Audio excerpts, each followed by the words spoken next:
నీ సిలువ వలన సంహారమాయెను అంతవరకున్న ద్వేషం.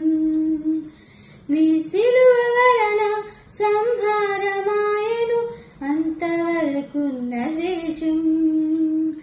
తొలగించబడెను మధ్యవరోధం, తొలగించబడెను మధ్యవరోధం.